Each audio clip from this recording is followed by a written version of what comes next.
Hello everyone, starting off with the brownie part of this recipe. That's 3/4 of a cup of butter, 2/3 of a cup of sugar, 2 tablespoons of water. And you're going to cook this over medium heat until it's melted and starts to bubble.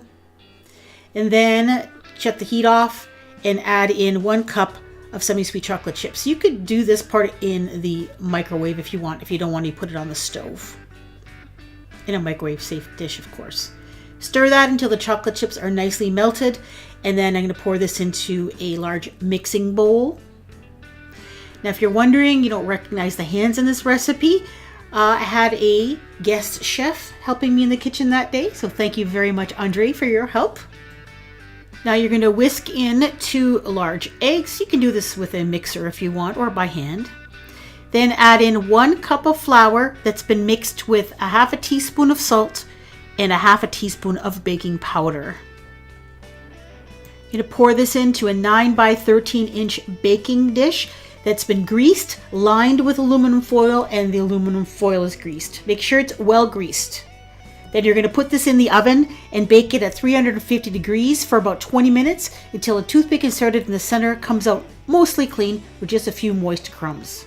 Once your brownies are done, you're going to let them cool for about 30 minutes. While they're cooling, you can make this part of the recipe. In a medium-sized saucepan, you'll place 1/4 cup of butter, 1 cup of sugar, and 1/4 cup of milk.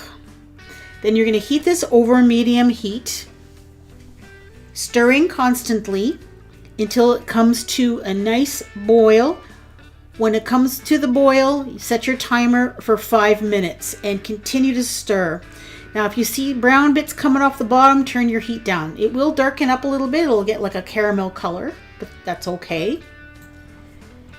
Shut the heat off and then stir in 1 cup of marshmallow cream, which is almost an entire 7-ounce jar.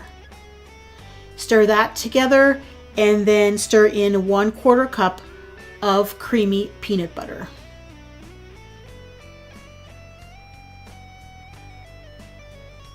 And a teaspoon of vanilla.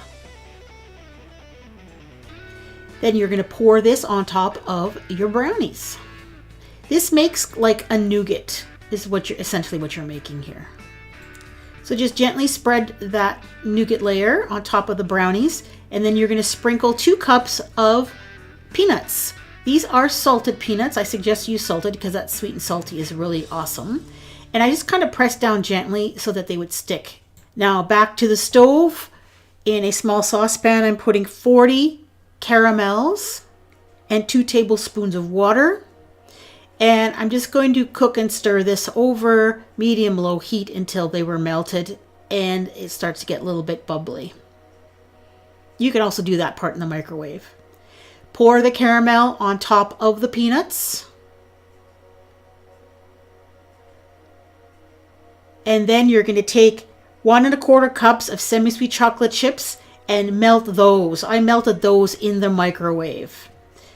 Then take 1/4 cup of peanut butter and put it into your melted chocolate and stir it until it's combined. Now, I shut the camera off by accident here, so I didn't film this next step, but I did take the chocolate mixture and pour it on top of the caramel on the brownies. And then I just added more chopped peanuts on top, about another 1/2 cup of chopped peanuts. And then you're going to let this set until it's firm in the refrigerator if you'd like, and then you're done. These are delicious. It's kind of like the love child of a brownie and a Snickers bar if they were to have a baby. That's what it tastes like. They are delicious. You get that candy layer and then a delicious chocolate brownie on the bottom. They are time consuming, but well worth the effort. I hope you give them a try. This recipe's going on my brownie playlist if you want to check it out. Thanks so much for watching.